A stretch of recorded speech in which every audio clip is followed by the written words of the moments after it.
கரூர் மக்களை விஜய் போய் சந்திக்கப் போகிறார். அந்த சந்திப்பு வருகிற திங்கட்கிழமை 13ஆம் தேதி நடக்கப் போகிறதுன்னு அன்அஃபிஷியலான தகவல்ங்க. இன்னும் உறுதியான தகவல் இல்லை. டிஜிபி ஆஃபீஸில் ஒரு மனு போட்டிருந்தாங்க. மின்னஞ்சல் மூலிமா ஒரு மனு போட்டிருந்தாங்க. நேரடியாக போய் ஒரு மனு கொடுத்துருந்தாங்க. என்னென்னா, நாங்கள் கரூருக்கு போயே ஆகணும், அங்குள்ள மக்களை சந்தித்தாகணும், குறிப்பாக அந்த 41 குடும்பத்தை விஜய் சந்தித்தாக வேண்டும், அதுதான் தர்மம், அதுதான் நியாயம், அதுதான் முறை, அது சம்பந்தமான விமர்சனங்கள் தான் இன்னும் ஓடிக்கிட்டு இருக்குன்னு. ஆனால் இதுக்கிடையில் அனுமதி கிடைச்சாச்சு, அவருக்கு பாதுகாப்புக்கு வழி நெறிமுறைகள்லாம் கொடுத்தாச்சு, திங்கட்கிழமை கிளம்புறாரு அப்படின்ற ஒரு தகவல் இன்னும் உறுதிப்படுத்தப்படலை. இதெல்லாம் தாண்டி டிஜிபி அலுவலகத்தில் கொடுத்தாங்க இல்லைங்களா, மின்னஞ்சல் மூலிமா நேரடியாக கொடுத்த மனுவுக்கு அவங்க அங்கே மாவட்ட எஸ்பி ஆஃபீஸுக்கு மாற்றி அமைச்சிருக்காங்க. அங்கே போயிட்டு நீங்கள் அனுமதி கேட்டுங்க, அவங்க உங்களுக்கு கைட் பண்ணுவாங்க அப்படின்னு.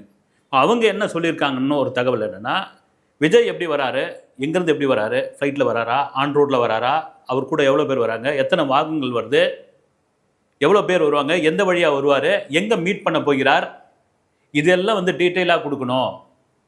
ரொம்ப முக்கியமான ஒரு விஷயம், திரும்பவும் ஒரு கூட்ட நெரிசல், திரும்பவும் ஒரு மக்கள் கூட்டம், இதெல்லாம் வந்துடக்கூடாது. குறிப்பாக அந்த பகுதியில் தவிர மீதி யாரும் உள்ளே வரக்கூடாது. நீங்கள் கூட இந்த மாவட்ட நிர்வாகிகள், கட்சி நிர்வாகிகள் அப்படின்னு யாராவது வெளியூர்லேருந்து வருபவர்கள் கூட ஓரம் நிறுத்தினோம், சம்மந்தப்பட்டவர் மட்டும்தான் வரணும் அப்படின்னு. சரி, இந்த குடும்பத்தை ஒவ்வொரு வீடாக போய் பார்ப்பாரா அப்படின் பொழுது அது சாத்தியமே கிடையாது. விஜய் இந்த 10th + 2 பரிசளிப்பு விழாலாம் நடத்தினார் இல்லையா, ஒரு திருமண மண்டபத்தில் எல்லோரும் கூப்பிட்டு வச்சு, அப்புறமா திருநெல்வேலி, தூத்துக்குடியில் மழை வெள்ளத்தில் பாதிக்கப்பட்டவங்களாம் நிவாரணம் கொடுத்தாரு இல்லை, அதை போல் ஒரு திருமண மண்டபம், ஒரு சமூக நலக்கூடம், ஒரு ஹால், ஏதோ ஒரு ஹால் ஒரு புக் பண்ணி அங்கே 41 குடும்பத்தை அவர் மீட் பண்ணுற மாதிரியான ஒரு தகவல் இருக்குது. இல்லது இதுதான் சரியான முறை அப்படின்னு மாவட்ட எஸ்பி ஆஃபீஸிலேருந்து வந்ததாக ஒரு தகவல். இதில் இன்னொரு முக்கியமான ஒரு விஷயம், இந்த 41 குடும்பத்தில் உள்ளவர்கள் விருப்பப்பட்டால் மட்டும்தான் பார்க்கலாம். அவங்கள கட்டாயப்படுத்துறதோ அல்லது வந்ததாகனத்துலாம் கிடையாது. அது நான் விருப்பம் இல்லைன்னா ஓகே அப்படின்னு.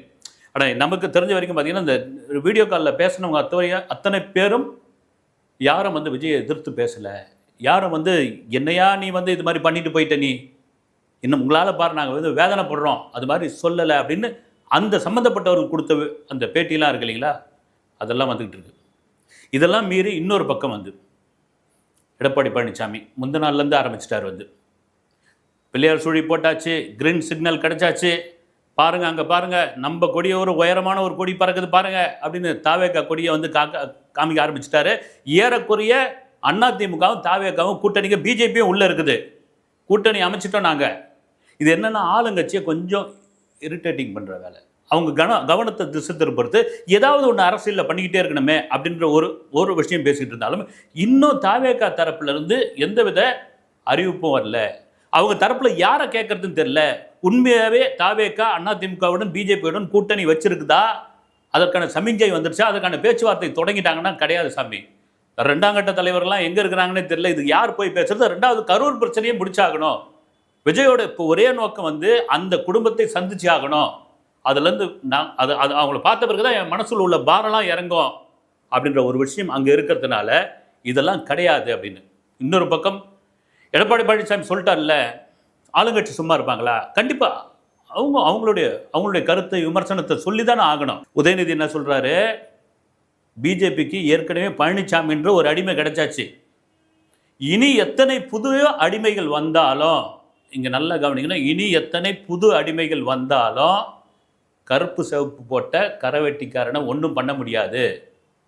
இது பாரம்பரியமான ஒரு கட்சி, நாங்கள் ஒத்துமையாக இருக்கிறோம், எங்களை ஒன்றுமே பண்ண முடியாது, எத்தனை அடிமை வேணாலும் வரட்டும், எத்தனை கூட்டணி வேணாலும் வைக்கட்டும், நாங்கள் பார்த்துக்கிறோன்னு பயங்கரமான கைத்தட்டல். இந்த எத்தனை அடிமைகள் அப்படின்ட்டு யாரை சொல்கிறாரு அப்படின்ற ஒரு கேள்வி மறைமுகமாக தாவேக்காவை தான் சொல்கிறாரா அப்படின்னா விமர்சனம் பண்ணி தான் ஆகணும். இன்னொரு பக்கம் சில பேர் எடுத்து இன்றைக்கி ஐடி விங் இருக்குல்ல, அது ஆளாளுக்கு ஒவ்வொரு ஐடி விங்கை வச்சுக்கிட்டு இருக்காங்க. இது ஐடி விங்கா நிஜமாக நடந்ததா? அதை தவிர பார்த்தீங்கன்னா, இந்த எடப்பாடி பழனிசாமி கூட்டத்தில் தாவேக்கா கொடி வைத்திருக்கிற ஒரு 2-3 பேரை எடுத்து அந்த ஃபோட்டோவை ரவுண்ட் பண்ணி சில பேர் சோஷியல் மீடியாவில் போட்டிருக்காங்க. நல்லா கவனிச்சிங்களா? கொடியை கையில் பிடிச்சிருக்காங்க. கையில் பிடிச்சிருக்க நபர் தாவேக்கா கொடியை பிடிச்சிருக்காங்க. ஆனால் அவங்க காலர், அவங்க சட்டையில் பாருங்கள் அதிமுகவுடைய கொடி இருக்குது.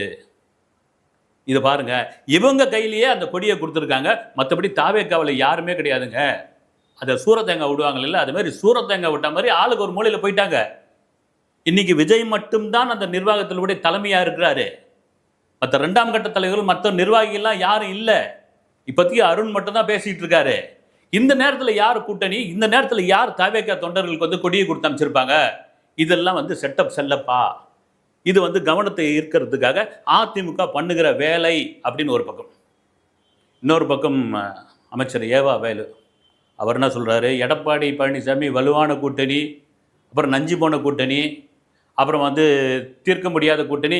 என்ன கூட்டணினாலும் வச்சுங்க, 2026 நாங்கள் தான் 200க்கு 200க்கு மேற்பட்ட தொகுதிகளை எங்கள் கூட்டணி திமுக கூட்டணி வென்றே தீரும், அதில் எந்த மாற்று கருத்து இல்லவே இல்லை அப்படின்னு அவர் ஒரு பக்கம். இன்னொரு பக்கம் அமைச்சர் KN நேரு என்னன்னா, இந்த பீகாரில் நடந்த தில்லுமுள்ளு இருக்குல்ல, அந்த மாதிரியான தில்லுமுள்ளி இங்கே நடந்துற போது உஷாராக இருக்கணும். இந்த வாக்காளர் திருட்டு அப்படின்ற ஒரு விஷயம், அதற்கு எதிராக ராகுல் காந்தி கூட ஒரு பெரும் போராட்டம், பெரும் குரல் கொடுத்தார்.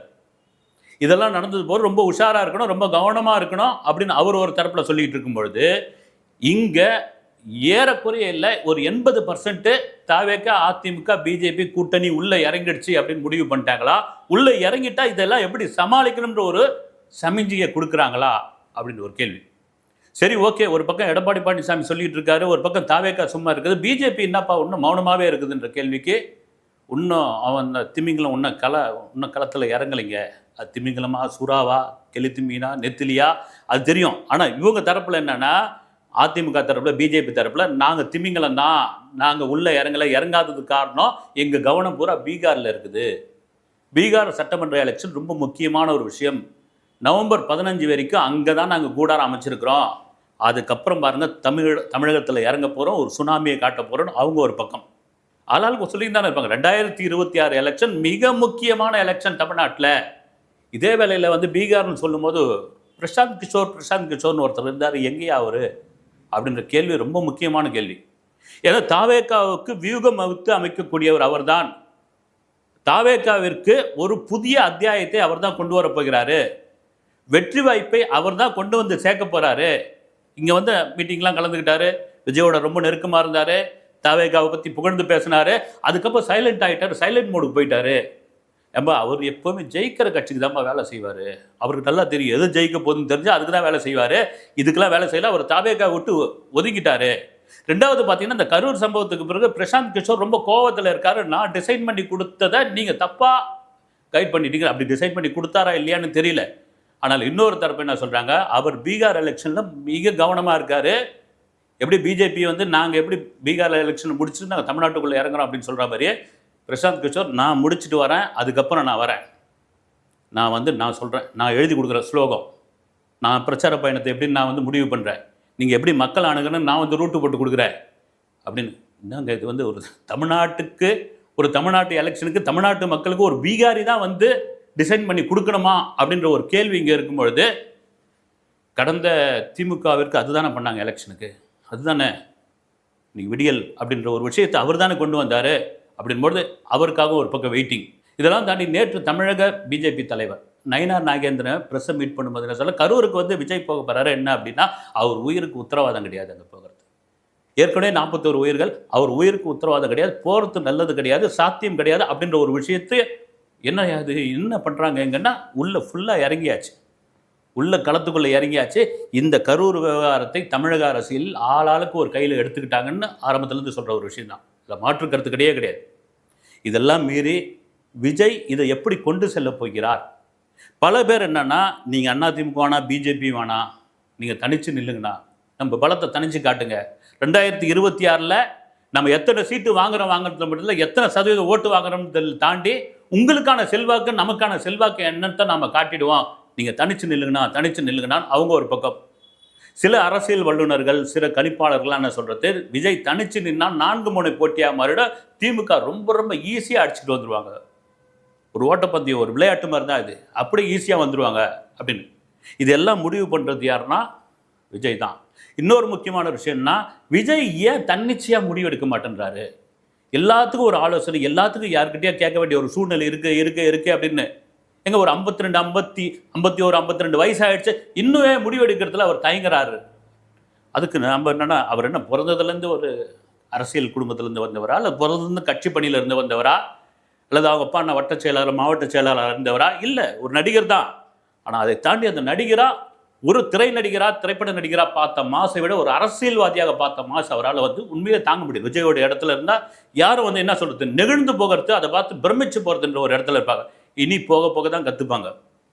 திரும்ப சொல்கிறதான், 2 வருஷம் தான் ஆகுது கட்சி ஆரம்பித்து, அதுக்குள்ளே இவ்வளோ பெரிய மாசா அப்படின்னா அது விஜய்க்கு கிடைத்த மாசு என்பதில் மாற்று கருத்து கிடையவே கிடையாது. இதெல்லாம் தாண்டி விஜய் ஒரு தீர்க்கமான முடிவு என்னன்னா, எதுவாக இருந்தாலும் அடுத்த கட்டம் எதுவாக இருந்தாலும், ஏன்னா ஒரு பக்கம் புஷி ஆனந்த் எங்கே இருக்கிறான்ற, ஆதவ அர்ஜுன் எங்கே இருக்காருன்னு தெரியல, இப்படியா அவங்கள தேடிக்கிட்டு இருக்க ஒரு பக்கம் இருக்கட்டும். நான் போய் முதல்ல என்னுடைய மனபாரத்தை கரூரில் போய் இறக்கி வச்சுட்டு வரணும். அந்த குடும்பத்தை நேரடியாக நான் போய் பார்த்துட்டு வந்துடணும்.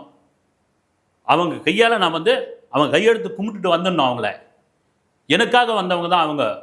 அந்த மக்கள் நினச்சிருந்தா நான் வீடியோ காலில் பேசுனதை அவங்க புறக்கணிச்சிருக்கலாம், என்னை கண்ணாமனா திட்டிருக்கலாம், என்னை வந்து எத்தனை மீடியா முன்னாடி வந்து கழுவி ஊற்றிருக்கலாம். ஆனால் அதெல்லாம் அவங்க செய்யலைன்னும் பொழுது எனக்கு அந்த தீர்ப்பே பெரும். அவங்களாம் எனக்கு தெய்வம் மாதிரி தெரிகிறாங்க. நான் அந்த பணியை முதல்ல முடிச்சுட்டு அதுக்கப்புறம் எனக்கான வேலைகளை தொடங்குறேன் அப்படின்னு. சரி, விஜய் அடுத்த பரப்புரை எப்படி இருக்கும்? கண்டிப்பாக அனுமதி கிடைக்குமா? வாய்ப்பே இல்லை ராஜா. எப்படி அவர் மக்களை போய் சந்திக்க போகிறார் அப்படின்னா, ரைட்டு இருக்க இன்றைக்கி தொழில்நுட்பம், இன்றைக்கி சோஷியல் மீடியா. அந்த சோஷியல் மீடியாவை ஏற்கனவே விஜய் கட்சி ரொம்ப ஸ்ட்ராங்காக இருக்காங்க. அந்த சோஷியல் மீடியாவை பயன்படுத்தி மக்களை சந்திக்கிற ஒரு விஷயத்தை ஒரு டிசைன் பண்ணிக்கிட்டு இருக்காங்க. அதற்கான வேலை நடந்துக்கிட்டு இருக்கு.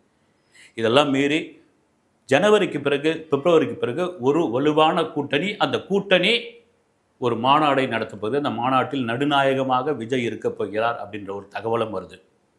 விஜய் வந்து பிஜேபி கிட்ட சிக்கிக்கிட்டாரு, மாட்டிக்கிட்டாரு, கொள்கை எதிரின்னு சொன்னவங்ககிட்ட போய் கூட்டணி வச்சுக்கிட்டாரு, இந்த மாதிரியான விமர்சனங்கள்லாம் இருக்கும்போது அரசியலில் இதெல்லாம் சாதாரணப்பா, இன்னும் போக போக தெரியுமப்பா அப்படின்ற ஒரு விஷயம்தான். காலங்கள் மாறும்போது காட்சிகள் மாறும். அடுத்த வீடியோவில் சந்திக்கிறேன். நன்றி.